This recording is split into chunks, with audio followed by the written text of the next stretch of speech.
자, 두 번째 시간. 자, 이제, 아까 14절까지 했죠? 자, 15절 봅니다.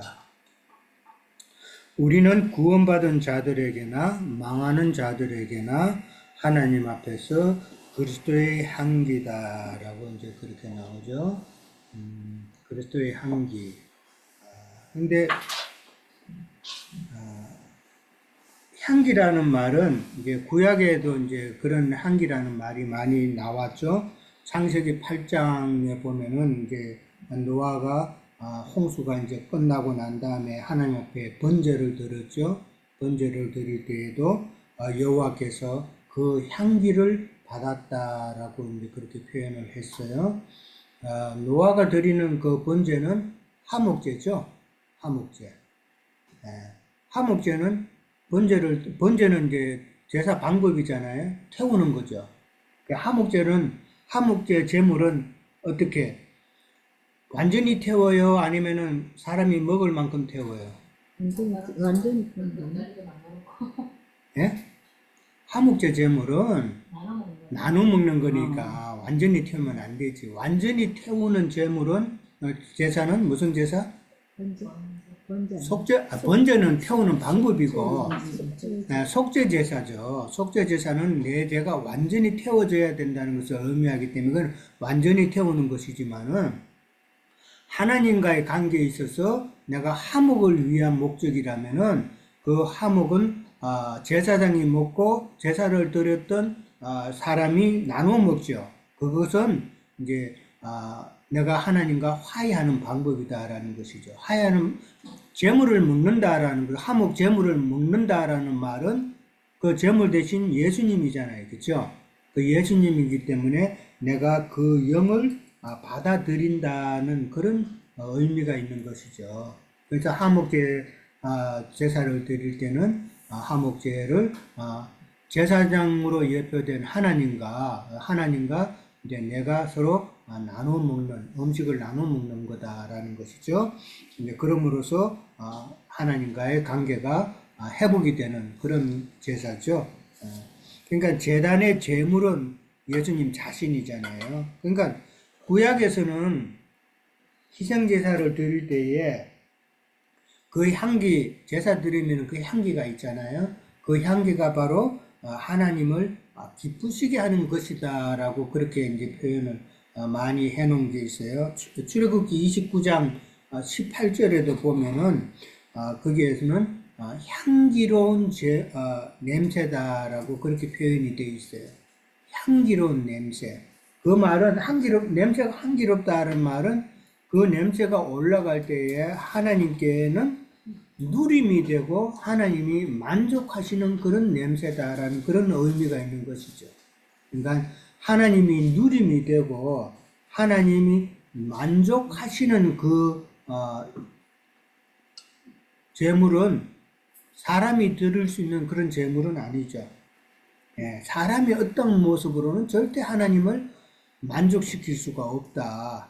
오직 예수님만이 드릴 수 있다라는 거. 그래서 구약의 모든 제사는 그 제물은 바로 예수님을 예표하는 거예요. 예수님이 아닌 그 어떠한 것도 그것으로 태워서 하나님께 올린다 해도 그것은 하나님께 만족이 되고 하나님이 참 좋다라고 하실 수 있는 그런 것이 아니다라는 것이죠. 그것을 우리가 잘 이해를 하셔야 돼요. 이 말은 아까도 이야기했지만은 그 분양한다는 것은 제사를 드린다는 것은 예배 행위를 말하는 거잖아요. 그러니까 오늘날 하나님 앞에 예배를 한다 하면서 하나님께서 원하시는 제물, 그러니까 그리스도의 영과 진리 안에서 예배 드리지 않는 것은 하나님 앞에 전혀 지금 향기로운 냄새가 될 수 없다라는 이야기예요.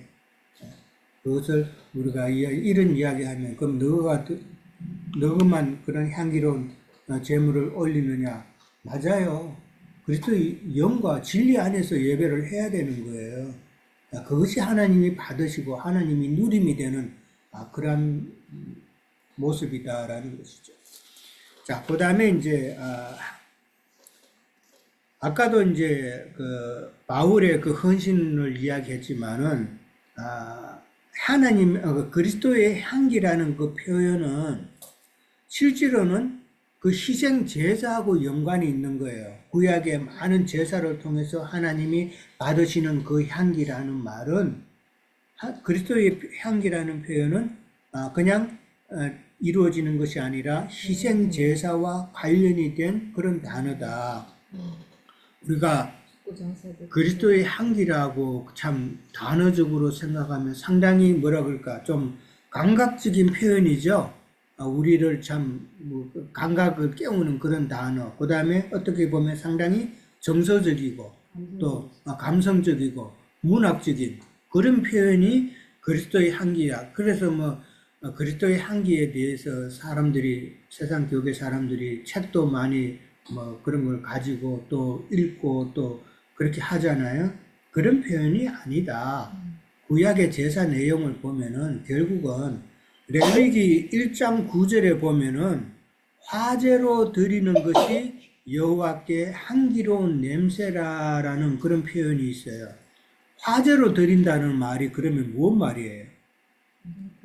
태우는 것이잖아요. 부서지고. 그렇죠. 부서지고 나 자신을 태우는 그 화제로 드려지는 것이 여호와께 향기로운 냄새가 된다는 말은 우리의 삶 가운데서 진리의 말씀으로 인해서 핍박받고 그 다음에 진리를 위해서 헌신하는 더 나아가서 바울처럼 순교하는 이러한 모습이 바로 여호와께 향기로운 냄새다라고 레위기 1장 9절에는 나와 있단 말이에요.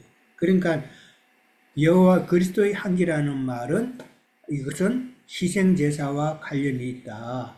그러니까 내가 온전히 사도 바울처럼 예수님처럼 자기의 인생을 갈아서 드리는 그 모습이 향기로운 제물이다라는 것이다. 그러니까 세상 사람들이 말하는 그리스도의 향기라는 것은 어떤 의미를 담고 있어요? 선한 행동이죠. 내 속에서 예수 믿는 사람의 모습이 드러나는 그 착한 말, 선한 말, 물론 그거 없으라는 말은 아니에요. 정말 그거 필요해요. 사람이 사는 동안에는. 그런 거룩한 모습도 있어야죠. 근데 그것이 그리스도의 향기를 바라는 것으로 착각하면 안 된다는 것이죠. 예.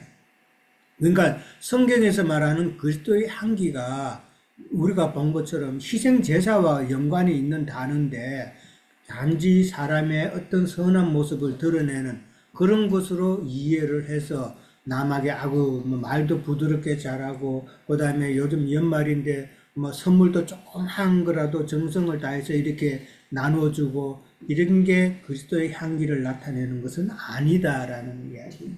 그것이 그리스도의 향기다라고 착각하면은 잘못된 신앙생활을 하는 거죠. 근데 많은 사람이 그걸 그렇게 이해를 해요. 우리도 예배당 다닐 때 그렇게 했잖아요. 연말 되면 누가 생각나는 사람이 있으면은 그 사람한테 조그마한 거라도 선물로 해가지고 줘야 되는 것이 그리스도의 향기를 나타내는 것처럼 그렇게 생각을 했었다라는 것이죠. 그러니까 로마서 12장 1절에도 보면은 바울의 그 헌신된 삶이 바로 하나님을 기쁘시게 하는 희생 제사고 그 다음에 그리스도의 향기라는 것이죠.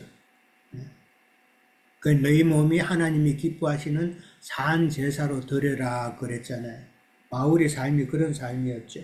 그러니까 헌신하는 삶, 그것이 바로 그리스도의 향기를 나타내는 삶이다라는 것이죠. 그리고 또 다른 면에서 보면은 그리스도의 향기라는 것은 결국은 진리를 바르게 이해하고 아는 자에게서 나는 향기다라는 것이죠. 그렇죠. 진리를 바로 깨닫지 못하면은 그리스도의 향기를 발할 수가 없다. 진리를 이해하고 깨닫고 알고 그것을 추구해 나가는 그 모습이 바로 내가 그리스도의 향기를 지금 나타나고 있다라는 것이죠. 그런 관점에서 보면은 참 아까도 이야기했지만 많은 사람들이 그리스도의 향기라는 말은 정말 많이 하죠. 예배당 설교 시간에도 향기를 바라는 그런 삶을 강조하기도 하고, 그러니까 결국은 종교 생활을 강조하는 거잖아요. 그런 말은 많이 하지만은 실제 그리스도의 향기는 있어요, 없어요? 없잖아요. 예, 없다. 그리고 그것이 자기 속에서 그리스도의 향기가 바라지 못하니까 결국은 뭐를 내뿜어요? 자기 속에 있는 선함, 이거를 자꾸 그죠? 내뿜잖아요. 예. 자기들의 그 인간적인 선함이나 또 다른 냄새를 지금 뿜어내고 있다. 향기는 뿜어내는 것이 아니라 참 자연스럽게 발산이 돼야 되는 건데, 자꾸 자기 것을 강요하는 그런 스타일로 나온다라는 것이죠. 그러니까 우리가 간증하는 거 있잖아요. 간증도 보면은 참 그 간증 가운데서 그리스도의 향기가 사실 발해야 되는데, 나타나야 되는데, 잘 들어보면은 아니죠. 예, 결국은 자기 자랑이다. 자기 자랑이고, 자기의 그 어떠함이 나타나는 것이다. 그런 것은 그리스도의 향기를 나타내는 것이 아니다라는 것이죠. 16절에 갑니다. 16절에 이 사람에게는 사망으로부터 사망에 이르는 냄새요. 저 사람에게는 생명으로부터 생명에 이르는 냄새다라고 합니다. 무엇이 사망에 이르게 하는 냄새고 생명에 이르게 하는 냄새예요? 그리스도의 향기는 그렇죠. 네, 그리스도의 향기가. 생명이고 16절 앞에는 율법은 그게 그리스도의 향기라는 단어를 넣으면은 좀 더 의미가 잘 이해가 되죠. 15절 마지막에 그리스도의 향기니라고 그랬으니까 그리스도의 향기가 이 사람에게는 사망이고 또 저 사람에게는 생명에 이르게 하는 그런 향기다라는 그 말이죠. 그러면은 사망으로부터 사망에 이르는 냄새는 그럼 누구예요?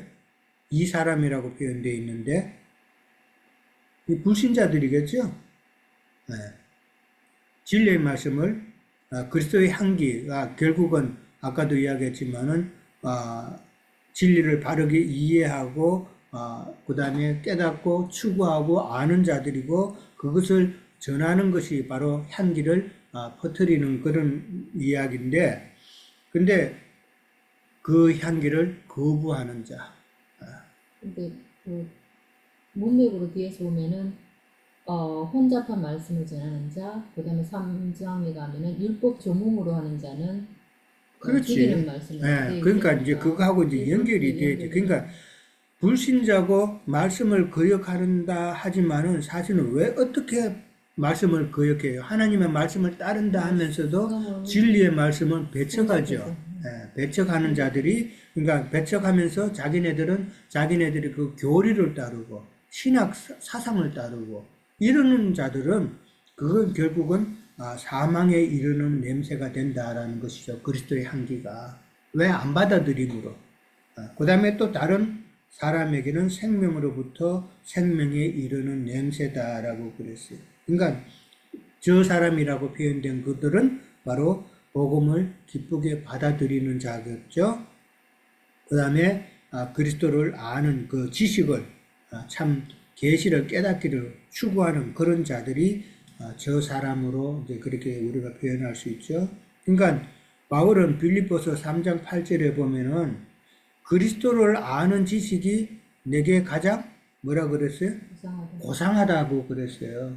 그러니까 그리스도를 아는 그 지식, 진리 지식을 참 최고의 그 고상함으로 이해하는 자들은 바로 생명을 가지는 냄새가 되겠죠. 그 향기가. 그러나 바울은 또 빌립보에서 자기는 이전에 있었던 모든 것을 뭘로 여긴다 그랬어요? 배설물로 여긴다 그랬죠. 그 배설물로 여긴다는 그것은 결국은 바울이 가말리엘 문화에서 가졌던 유대교 사상이잖아요. 신학 지식이잖아요. 그런 것을 다 배설물로 여겼다라는 것이에요. 그러니까 생명에 이르는 그 냄새, 사망에 이르는 그 냄새, 서로 정반대의 결과가 나타나잖아요. 이 진리의 복음은 정반대의 어떤 식으로 받아들이고 안 받아들이냐에 따라서 정반대의 결과가 나타난다라는 것을 우리는 알 수 있죠. 사망에 이르는 냄새, 꽃 중에도 그런 꽃이 있죠. 뭐 시체꽃이라고 그러나요? 나는 그 냄새 안 맡아봤는데 그 꽃 냄새, 꽃은 꽃이라는 이름을 쓰지만은 냄새 맡으면 그렇게 독하다면서요. 네, 그건 사망에 이르는 냄새를 풍기는 꽃이잖아요. 네. 근데 그런 자연적인 이치를 보면서도 우리는 하나님의 뜻을 깨달을 수가 있다라는 것이죠. 정말 향기로운 꽃이 있어야 되는데, 근데 꽃은 꽃이지만은 그냥 썩는 냄새를 바라는 그런 꽃은 사망에 이르게 하는 것이다. 그러니까 꽃은, 그러니까 말씀이 두 방향으로 완전히 결과가 달라진다라는 것을 우리는 생각해 보면 되죠. 자, 17절 마지막에 갑니다. 마지막에 가면은 우리는 수많은 사람들처럼 하나님의 말씀을 혼잡하게 하지 아니하고 곧 순전함으로 하나님께 받은 것 같이 하나님 앞에서와 그리스도 안에서 말한다 그랬어요. 자, 여기서 혼잡하다는 말이 나왔어요. 예, 오늘 그 질문에 나왔죠? 질문에 말씀을 혼잡하게 한다는 것은 무슨 뜻인가? 라고 그랬어요. 무슨 의미인가? 하나님의 말씀을 혼잡하다는 말은 무슨 의미일까? 한번 누가 발표해 보시겠어요?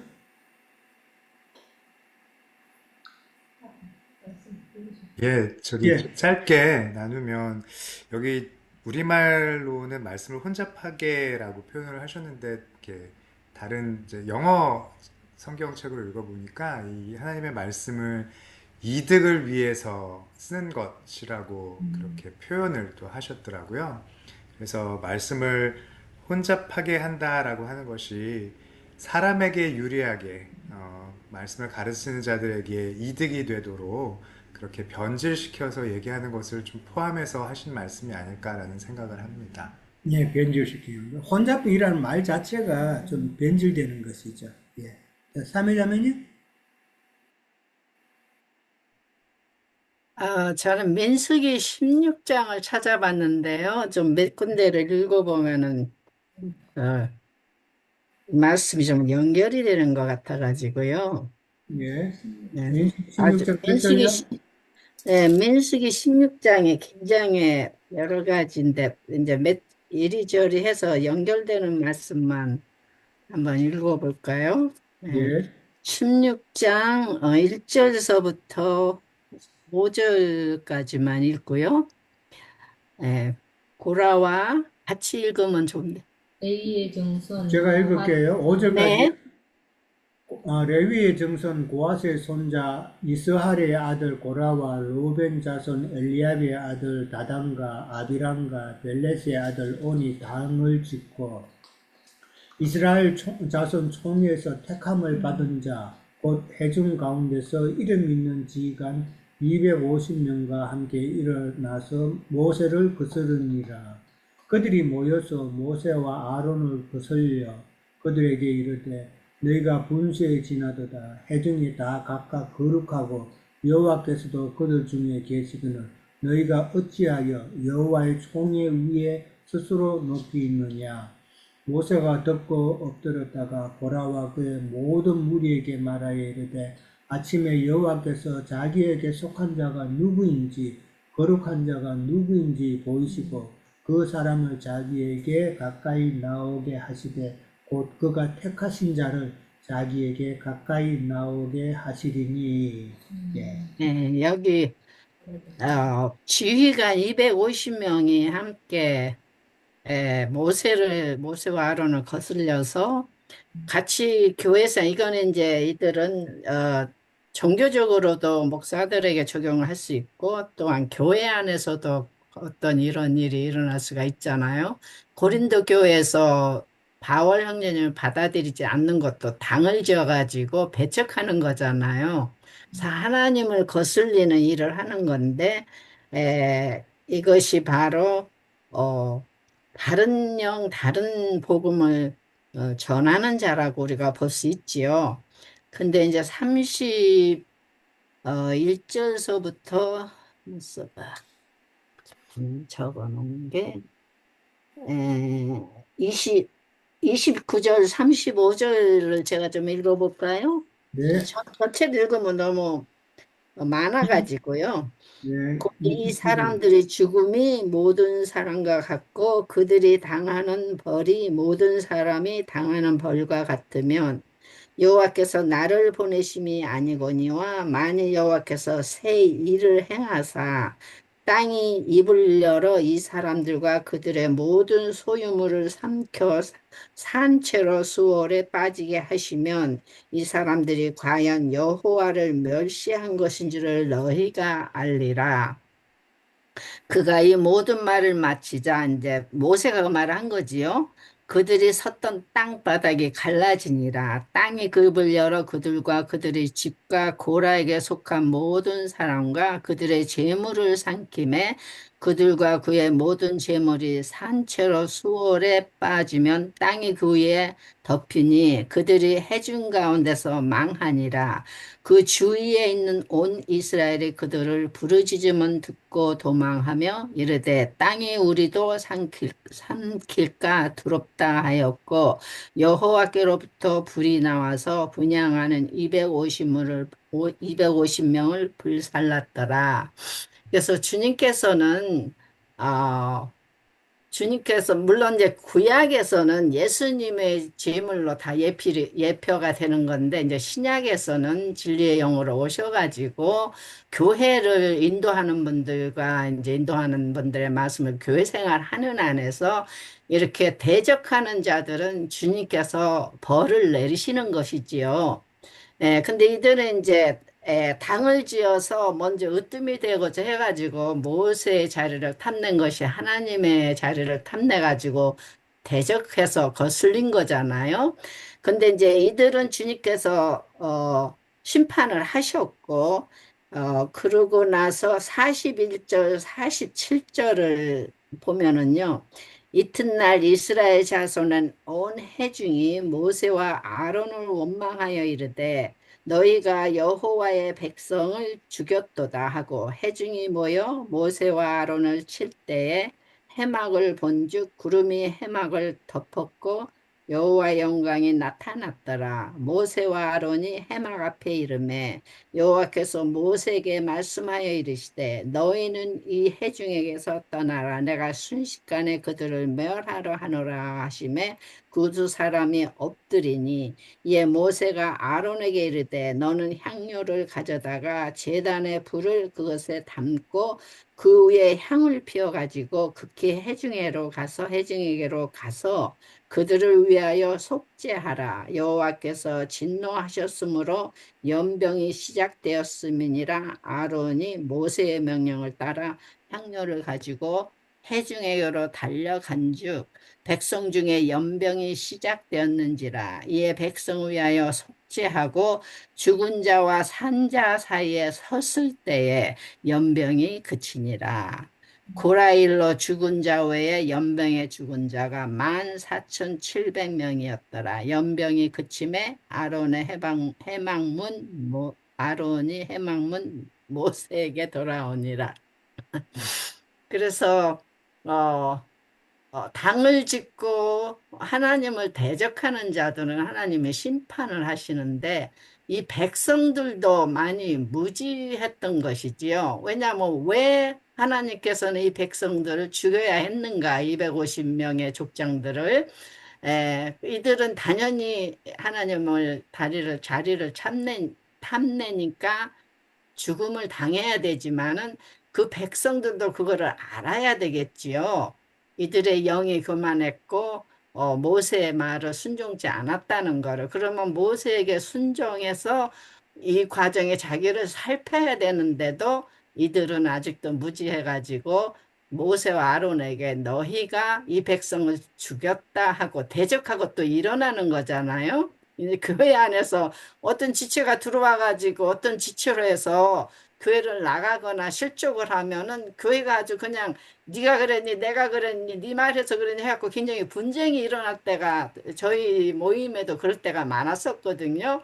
근데 왜 이런 일이 있었는가를 분별해서 바르게 진리 안에 서야 된다는 것을 볼 수가 있는데, 그래서 여기서는 사망의 냄새와 생명의 냄새, 생명의 냄새는 용서하고 받아들이고 하나님께 용서하시고 하나님을 대적하는 자들은 하나님께서 벌을 내리신다, 교회에서 끊어버리신다는 거를 또 이렇게 읽어봤습니다. 예, 예. 예, 그 고라, 모세를 반역했던 고라 자손들, 그들이 이제, 결국은, 심판을, 하나님 심판을 받았다라고 이제 그런 내용인데, 오늘 17절에 보면은 수많은 사람들처럼이라고 나와 있는데, 하나님의 말씀을 혼잡하게 하는 수많은 사람들, 그들이 바로 고라 자손들이죠. 모세의 참 하나님께서 주신 그 권위를 대적하는 자, 자기의 유익을 위한 자잖아요. 그러니까 자기도 지분을 달라는 거죠. 모세 혼자만 다 하지 말고 자기들에게도 하나님께서 주신 그 지위를 나눠달라는 그런 자기 욕심에 의한 것이기 때문에 바로 그들이 참 죽음의 냄새를 흘리는 자들이죠, 결국은. 그 자들이 오늘날 누구를 염두에 둘 수 있느냐는 것은 우리가 다 알죠. 오늘날 말씀을 혼잡케 해서 참 죽음의 냄새를 풍기는 자들은 세상 목회자들이 아닌가라는 것이죠. 왜냐하면 그들에게는 진리가 없기 때문에. 그렇죠? 갇혀 있죠. 왜냐하면은 말씀을 전혀 누가 가르쳐 주는 것도 없고, 참 하나님의 말씀을 영으로 영이신 하나님이면은 그 영이신 하나님께서 주신 그 말씀은 우리는 영으로 접근을 해야 되는데 자꾸 문자적으로 다른 관점에서 하나님을 이해하려고 접근하면은 전혀 참 하나님을 바로 알 수가 없다라는 것이잖아요. 그러니까 여기서 혼잡하다라는 말의 그 원어의 뜻은 보면은 장사하다는 이야기예요. 장사. 혼잡하다는 말은 장사한다는 이야기예요. 근데 장사를 해도 참 정직하게 장사를 하면 좋은데 그 의미가 정직하지 않다는 이야기예요. 예를 들어서 과일 장사를 하면은 우리도 그런 거 많이 경험했죠. 위에는 아주 좋은 과일만 딱 얹어놔요. 그런데 그 밑으로 갈수록 썩은 것도 나오죠. 그런 장사를 말하는 것이다. 섞여있다. 이게 어떤 제품의 질을 확 떨어뜨리는 그런 행위, 그런 행위를 두고 하는 말이에요. 그러니까 진리의 말씀인 그 하나님의 말씀을 갖다가 다른 것으로 막 섞어가지고 하나님의 그 말씀의 가치를 확 떨어뜨린 자들, 그런 자들을 두고 하는 말이에요. 그게 오늘날 참 강단에 서서 하나님의 말씀이다라고 하면서 참 어둠을, 죽음을 흘리는 자들이잖아요. 목사님들이잖아요.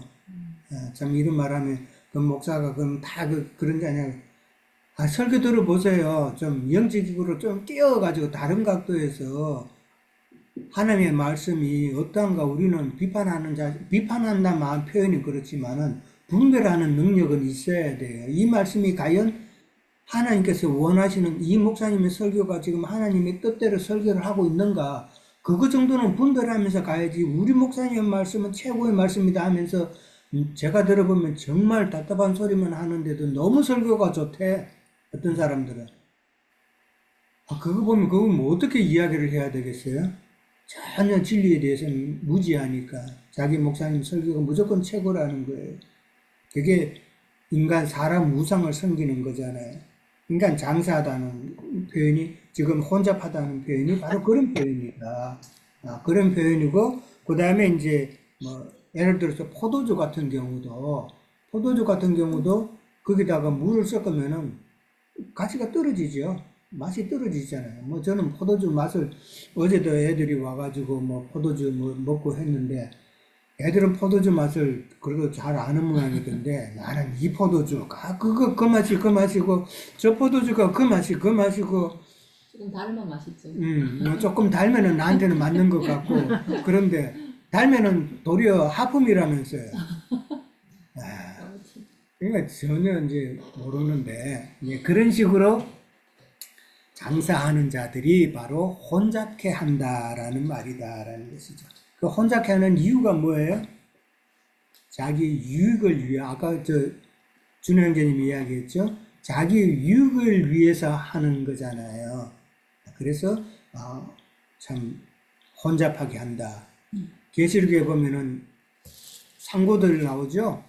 예, 뭐 모든 물건을 사고 파는 상고들, 장사꾼들이잖아요. 그 장사꾼들이 지금 누구냐 하는 것이죠. 요즘 그런 말이 있더라고요. 중세 시대 때는 사람들이 뭐를 팔았어요? 중세 시대 때 교회에서 면죄부를 팔았죠. 네, 면죄부를 팔아서 돈이 땡그랑 떨어지면은 아우 당신 부모가 이제 지옥에서 또 한 계단 올라갔다고 그러면서 뭐 정서까지 써주잖아요. 도장 찍어가지고 면죄부 정서까지 팔았어요. 근데 오늘날은 뭐를 판다고요? 영혼을 팔겠죠. 오늘날은 세상 사람들이 예배당을 팔아요. 한국의 기독교 신문에 보면은 예배당 사고 파는 게 그렇게 많대요. 예배당 파는 거. 어떤 목사는 교인들 몰래 예배당을 팔고 그 돈 챙겨서 도망가려고 했는데 교인들한테 붙잡혔다라는 말이 있어요. 그럴 수 있겠지.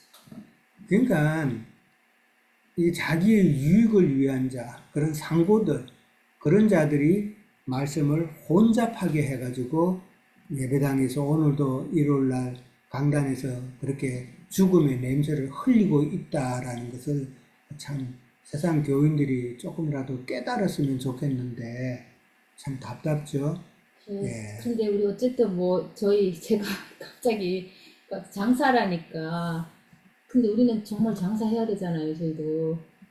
그렇죠. 정말 장사를 잘해야 되는데 이제 자꾸 비판하고 그렇게 하는 거 너무 당연한 거니까. 근데 진짜 장사를 하려고 하면은 사도 바울 형제님이 정말 그 마음이 이런 거 보면은 이분은 정말 상대의 마음을 헤아리면서 장사를 잘 하시는 것 같아. 고린도전서에 이렇게 읽어보면은 정말 이렇게 여러 가지 핍박도 그렇지만은 굉장히 좀 업신여기는 것도 있고 실컷 전해놓으면은 엉뚱한 얘기하고 이 뒤에 보니까 디도도 굉장히 오해를 많이 했네요. 보니까 이렇게 읽어봤는데요. 디도도 내가 디도를 권하고 함께 한 형제를 보내었으니 디도가 너희의 이득을 취하더냐? 우리가 동일한 성령으로 행하지 아니하더냐? 동일한 보조를 하지 아니하더냐? 이런 게 많은 거 보니까 뭐 돈 문제도 의심했는 것 같고 말씀 전하는 것도 의심하던 것 같고 또 사도도 아닌 것이 이렇게 말했나 이런 말도 듣게 한 것 같고 이럴 때 바울 형제님도 그랬지만은 바울보다도 자기가 정말 신실한 동력자라고 보낸 디도한테까지 이런 거 했을 때 심령이 진짜 마음이 아팠겠다 이런 것이 좀 보여지는데 진짜 이게 진짜 이렇게 우리가 아까 그거를 장사를 잘해야 된다 그랬잖아요. 근데 진짜 이렇게 목회자들이나 아니면 저 같은 경우에는 어떤 사모님을 이렇게 제가 이렇게 간병호도를 하고 있으면서 진짜 부딪히는 게 많이 없지 않아 있어서 이렇게 보면은 오케이 다른 그런 어떠하면 좋아. 근데 그 부분이 뭐 교회에서는 얼마나 자기가 거룩하게 무슨 사모의 어떤 직분을 한다는지 모르겠지만은 이렇게 세상에 나와가지고 저한테나 뭐 이렇게 대하는 거 보면은 진짜 많이 좀 다르다 이런 거를 느끼는데 무엇보다가 신앙에 대해서 얘기하면은 먼저 의심부터 하는 거예요. 예배당을 안 나가고 신앙을 안 했다고. 근데 뭔가를 얘기를 하려고 그러면은 자체를 받아들이지를 않고 자기는 그 정도 했기 때문에 우리가 모른다, 나를 가르치려 한다 이런 했을 때에 그 사람은 그렇게 말할 수 있는지 모르지만 나 자신이 너무 흥분이 돼가지고 흥분되고 이렇게 그런 거를 보고 장사할 준비가 안 됐구나 그런 생각이 들었거든. 그래서 뭐 한마디 하면은 상대방이 오히려 막 수잔 씨가 더 흥분하네요. 막 이렇게 이런 소리도 듣게 되긴 했는데 근데 어쨌든 신학은 아닙니다. 뭐 교리는 아닙니다. 뭐 율법은 아닙니다. 이런 것이 이 사람들한테 통하지가 않는구나 이런 거를 좀 경험했거든요. 그러니까 그냥 뭐 신학적으로나 교리적으로나 어떤 그다음에 예배당을 다니는 게 아닙니다. 이런 걸로도 통하지가 않는구나 이런 것들에서 할 말이 없기는 했거든요. 근데 어쨌든 사도 바울 형제님은 그런 마음조차도 되게 뭐 생명이 깊이 되어 있다 이런 것들 되게 예. 그러니까 장사를 정말 바울이 잘하시는 바울이 분이죠. 지금 뭐 하는 말은 하나님의 말씀을 가치를 떨어뜨리는 그런 혼잡한 그 장사꾼이 아니다라는 것을 이야기하잖아요. 그러면서 순전함으로 하나님께 받은 것을 하나님 앞에서와 그리스도 안에서 말한다는 말은 바울도 장사꾼은 장사꾼이죠. 하나님의 영혼을 이제 취해야 되니까. 근데 정말 정직한 장사꾼은 필요하잖아요. 왜냐하면 어떤 소비자가 원하는 그 제품을 공급해주는 참 중요한 위치죠. 그러니까 정직한 장사꾼이라는 것은 예수가 필요한 자들에게 예수를 전해주는, 파는 그런 장사꾼이 참 장사꾼이잖아요. 그러니까 바울이 지금 그 장사꾼이죠. 그러니까 지금 바울이 17절에서 하는 말은 순전함으로 하나님께 받은 것 같이 했다는, 하나님께 받은 것 같이 했다는 말은 하나님께서 받는 그 물건은, 복음은 정말 섞이지 않는 거잖아요. 섞인 것을 그대로 이익을 추구하지 않고 예수 그리스도만을 바울은 지금 전했다라는 그 내용이죠.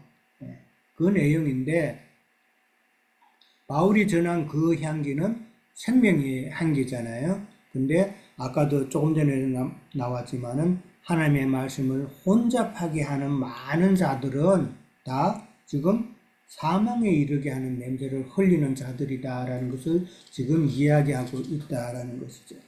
그러니까 참 그들은 어떻게 보면은 그러니까 지금 바울은 하나님 앞에서와 그리스도 안에서 말한다고 그랬어요. 하나님 앞에서 그다음에 그리스도 안에서 말한다는 말은 뭐 하나님 앞이라면 코람데오라고 그러죠. 하나님 앞. 그 말은 무슨 말이에요? 하나님 앞과 그리스도 안에서 말할 때는 거기에는 거짓이 있을 수가 없죠. 그렇잖아요. 어디 감히 하나님 앞에서 그리스도 안에서 내가 거짓을 말할 수 있느냐라는 것이죠. 근데 거짓은 악한 영들이 만들어내는 거잖아요. 그렇죠? 거짓은 악한 영들이 사탄의 특징이 뭐예요? 거짓을 말하는 자들이잖아요. 그러니까 거짓은 악한 영들이 만들어내는데, 근데 그 악한 영들은 결국은 자기들이 한 말이 거짓이 아니고 정당하다는 것을 자꾸 변론하기 위해서 어떤 방법을 써요? 자기가 옳다고라고 말하면서 정말 진리를 말하는 참 그리스도인들을 갖다가 매도하고 비판하게 되죠. 우리가 많이 느끼잖아요. 바울도 지금 많이 느꼈잖아요. 많이 당했잖아요. 이게 비판당했다라는. 그러니까 왜 그러냐? 거짓의 영들이 자기 것이 정당하다는 것을 주장하고 자꾸 내세우기 위해서 정말 참 빛의 사자인 참 그리스도인들을 매도하고 그렇게 비판하고 또 심지어 순교하는 데까지 그들이 끌고 간다라는 이야기죠. 그러나 우리는 그것이 참 그리스도의 향기를 바라는 방법이다라는 것을 또 알고 있죠.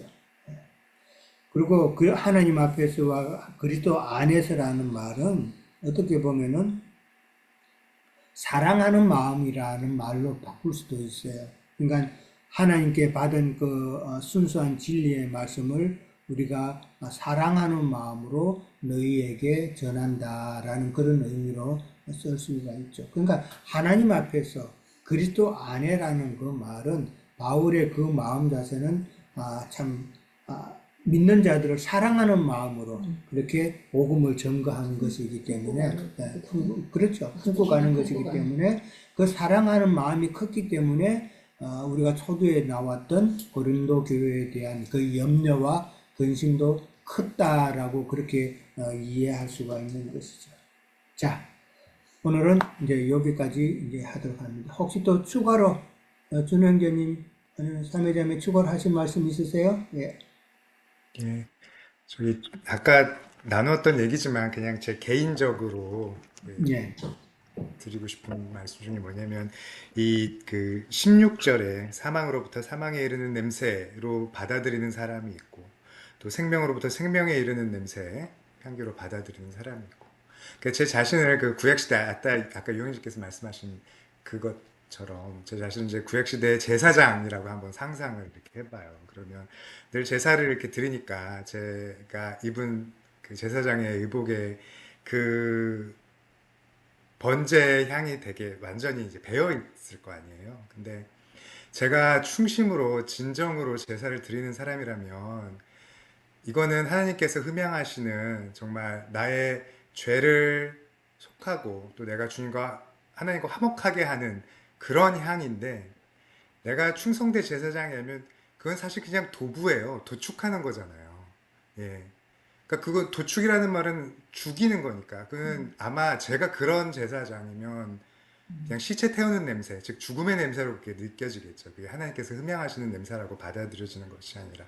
그래서 내가 예수님과 어떤 관계냐에 따라서 이 복음이 그냥 나를 계속 찌르고 정죄하고 죽이는 그런 말씀일 수 있고, 아니면 내가 제대로 주님 안에 있는 사람이라면 그 주님이 제물이신 그 향을 내가 되게 감사하면서 느끼고 내 몸에 그게 배이는 것을 오히려 더 악망하고 이럴 수 있다는데 그런 의미에서 나는 참 진짜 주님이 우리를 보고 다 너희는 왕이요 제사장 혹은 왕 같은 제사장을 하셨는데 내가 진짜 그런 제사장인가 라는 이렇게 반성을 하게 되는 구절이더라고요.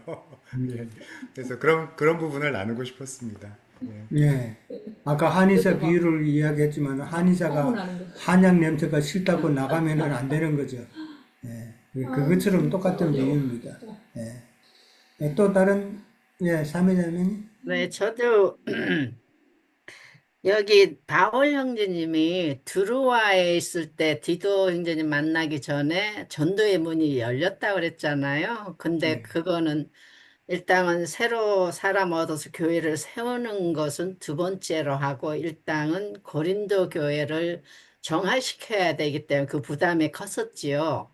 음, 근데 이런 면이 또 있는 것 같아요. 지금 교회 안에서 우리가 있고 지체들하고 교통하는데 바울 형제님이 엄하게 편지를 써서 대적하는 자를 쫓아내라고 편지를 썼었잖아요. 그래서 마음이 아팠다고 했지요. 예. 근데 그것이 두 가지로 보면은 혹시나 그렇게 해서 어떤 지체가 넘어져 버린다면은 우리가 다 그리스도의 심판대 앞에 서서 우리가 교회 생활을 어떻게 했느냐에 따라서 심판을 또 받아야 되잖아요.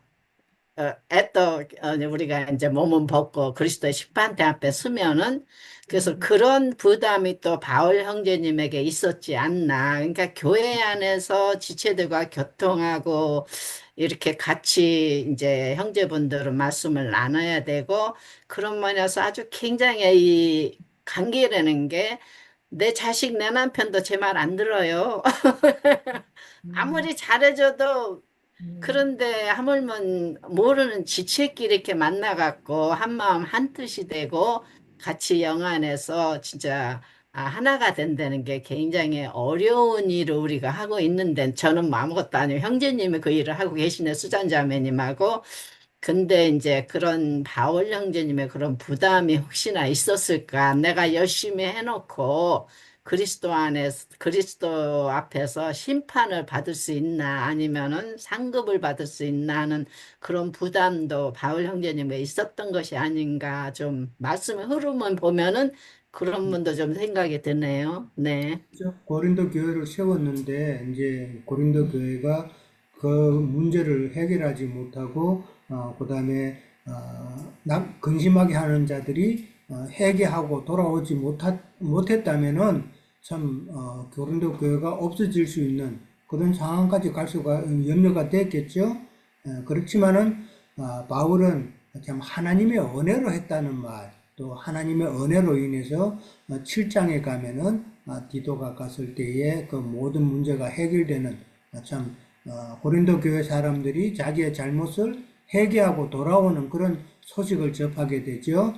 그런 것을 보면은 하나님의 은혜로 참 복음 사역은 이루어지는 것이다.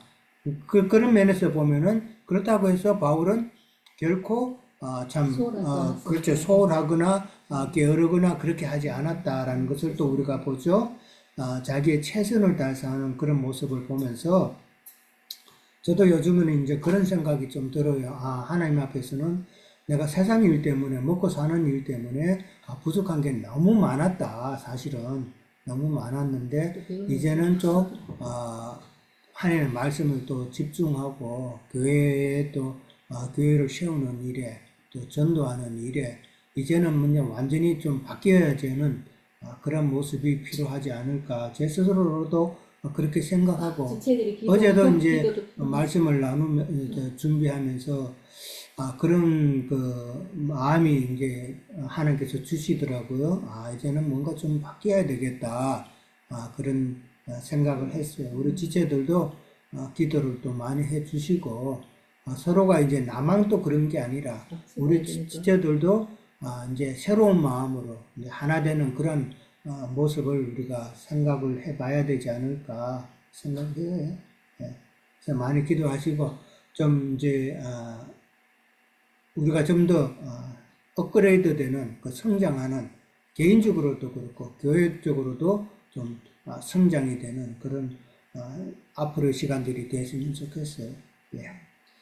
자, 아멘. 자, 그럼 이제 다른 말씀 없으시면 이제 여기서